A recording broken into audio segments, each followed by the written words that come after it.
Halo teman-teman, semangat, semangat, semangat. Berjumpa lagi dengan saya Sri Astuti, tentunya di channel Astuti Jewelry ya. Oke teman-teman, pada kesempatan video kali ini saya akan seperti biasa ya sharing-sharing tentang seputar perhiasan, karena kebetulan banyak sekali yang tanya ya. Dan kebetulan juga di kampung saya ini banyak sekali juga teman-teman saya waktu sekolah itu tanya ya, itu kok bisa bisnis emas. Nah seperti itu, kadang ada yang tanya ya. Nah pada kesempatan video kali ini saya akan menjawab ya salah satu pertanyaan dari teman saya yang di kampung ya, di Banyuwangi. Kebetulan saya masih di Banyuwangi nih ya teman-teman ya, saya buat konten ini dan saya masih di Banyuwangi karena saya lusa ya besok ya baru balik ke Denpasar. Jadi saya buat konten ya, kebetulan ada pertanyaan ya, saya buatkan konten ya, siapa tahu bisa bermanfaat ya untuk mereka ya teman-teman, dan juga ya teman-teman yang sudah setia ya nonton di channel Astuti Jewelry. Jadi video kali ini saya akan membahas tentang pertanyaan teman saya kemarin, bahwa kemarin ceritanya teman saya datang ke sini dan tanya sama saya, Tuti, saya beli perhiasan ya dan surat saya hilang. Nah jadi toko tidak mau menerima, bagaimana ini apakah bisa dijual di yang lain atau bagaimana. Nah seperti itu. Nah kebetulan ini teman saya beli di toko biasa ya teman-teman ya, bukan toko fine jewelry, dan juga teman saya ini juga namanya di kampung, jadi tidak mengerti banyak hal ya tentang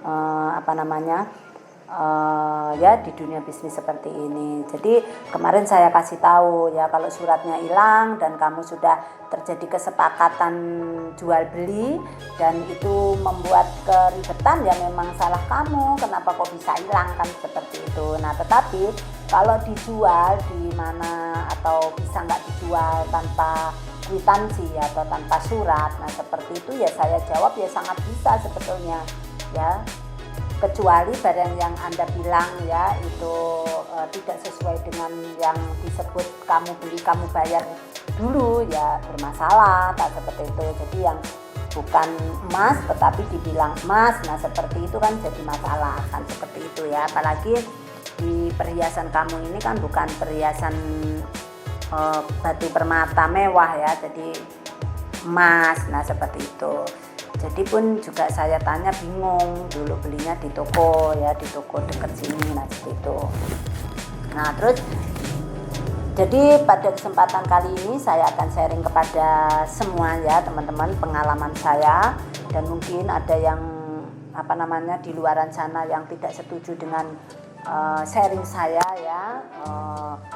Tidak usah emosi dulu ya teman-teman ya, nanti komen yang jelek-jelek pada saya seperti itu ya. Ini adalah pengalaman saya saja, dan silahkan nanti kalau teman-teman punya pendapat atau tidak sependapat dengan saya, monggo dibicarakan baik-baik, bisa langsung ya DM saya. Nomor telepon saya sudah di deskripsi ya teman-teman ya, di 081239 3 kali 7388, itu adalah nomor pribadi saya. Silahkan langsung ke nomor saya. Jadi pengalaman saya teman-teman ya soal perhiasan ya, apakah bisa dijual tanpa kwitansi? Sangat bisa sekali teman-teman ya. Jadi tidak bukan karena surat saja teman-teman bisa menjual ya. Tetapi di sini saya akan garis bawah ya teman-teman ya, kalau kita beli di toko seperti toko-toko tradisional, nah seperti teman saya yang ada di kampung ini ya, itu kan membeli biasanya di pasar. Nah mereka memang sudah mempolakan seperti itu, kalau dijual sudah kesepakatan potongan sekian persen, beratnya ini dikurangin ini, dan nanti kalau ada kerusakan ini dipotong. Nah seperti itu memang tidak bisa teman-teman. Tetapi ya kalau perhiasannya itu benar, pasti sangat bisa dijual bebas, tidak harus dijual di toko. Nah seperti itu. Jadi kalau seumpamanya emasnya ini namanya juga di pasar ya, kita tidak tahu apakah emasnya itu benar atau tidak, kan kita tidak tahu. Makanya yang di toko-toko itu harus menyertakan surat. Nah seperti itu. Nah tetapi sebetulnya ya namanya emas ya tetap emas ya, tidak bisa emas jadi yang lain. Nah seperti itu, dan dijual kemanapun juga bisa. Emas itu seharusnya kan seperti itu teman-teman. Dan kalau kita berbicara yang ini, berbicara yang emas ya teman-teman ya, ini yang permasalahannya teman saya yang hanya beli sepasang giwang ya, itu beratnya cuma 2,5 gram kalau tidak salah, berapa dia beli gitu kan, masih ya jutaan lah teman-teman ya, itu yang kecil-kecil. Nah itu dia bingung dia mau jual kemana, terus dikasih saya. Nah kalau dikasih saya, kalau emas ini kan bingung saya, karena kan emasnya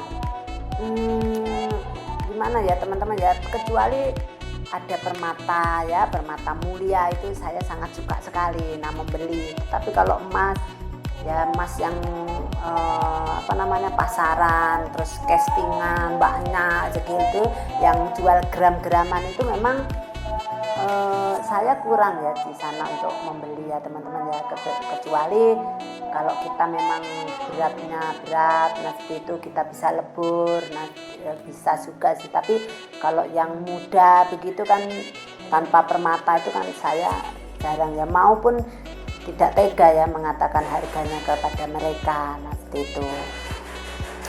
Tapi ya kalau mau dipaksa ya saya akan katakan bahwa itu harganya tidak sesuai dengan dia beli gitu.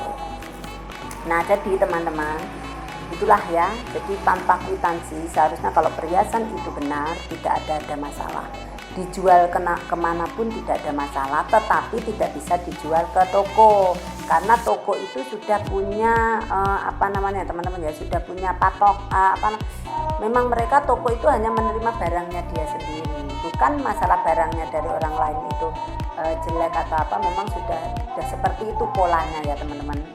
Nah makanya kalau saya itu sangat suka sekali membeli permata walaupun tidak ada surat.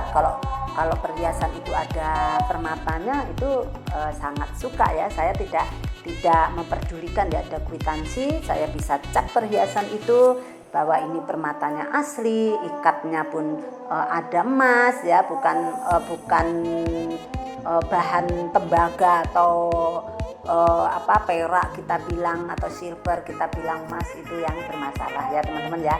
Kalau masalah kadar biasanya kalau untuk permata ya, permata itu standarnya memang di 18 karat. Kalau ada 18 karat, ada 14 karat, ada 9 karat, tidak ada masalah teman-teman. Jadi permata seperti yang saya pakai ini ya teman-teman ya, jadi ini adalah permata. Jadi ikatnya ini bisa apa aja ya, tergantung informasi. Jadi kalau ini emas kadar berapa, mau kadar 9, mau kadar 14, mau kadar 18, tidak ada masalah teman-teman ya. Memang itu kita sudah tahu informasinya dengan sangat benar dan jelas gitu. Jadi kalau ada permatanya ini saya suka. Tapi kalau membeli perhiasan dengan tidak ada permata ya memang kurang ya, saya tidak tidak pernah membeli ya perhiasan yang hanya emas gitu, tidak. Jadi saya suka perhiasan yang bertatakan permata, saya suka membeli. Dulu ya sebelum saya menjadi pembisnis, jadi suka beli dan sudah terbukti ya dengan saya membeli perhiasan dengan pertatakan permata itu sangat untung ya teman-teman ya, itu bisa buktikan. Kalau teman-teman ingin sharing ya kepada saya bagaimana kita bisa untung dengan perhiasan, kita bisa memakai perhiasan, kita sudah kita pakai, kita sudah mendapatkan nilainya ya, nilai untuk penampilan kita ya, jadi lebih bergengsi dan kita lebih sangat percaya diri dengan kita memakai perhiasan, masih kita bisa untung ya. Jadi teman-teman yang ingin ya tahu untungnya itu apa dan seperti apa, berapa kita untung, bagi teman-teman yang ingin tahu silahkan ya DM langsung saya di nomor WA saya, atau teman-teman bisa komen di bawah atau di WA ya. Kalau di WA langsung bisa saya jawab ya, biasanya kalau di komen itu kadang-kadang saya lambat ya membaca. Jadi kalau di WA itu pasti saya langsung jawab. Oke teman-teman, itu ya pertanyaan dari teman saya tadi yang soal perhiasan kwitansi. Sebetulnya tidak ada masalah dan bisa kita jual dimanapun kita mau jual, kecuali di toko lain ya tidak akan menerima ya, karena memang mereka sudah membentuk sistem jualannya seperti itu. Oke teman-teman, semoga sharing saya ini bermanfaat untuk teman-teman semua, dan bagi yang masih belum jelas bisa langsung WA saya. Oke teman-teman, sampai ketemu di video berikutnya. Jangan lupa nomor 1 adalah semangat. Sampai ketemu di video berikutnya. Semangat, semangat, semangat.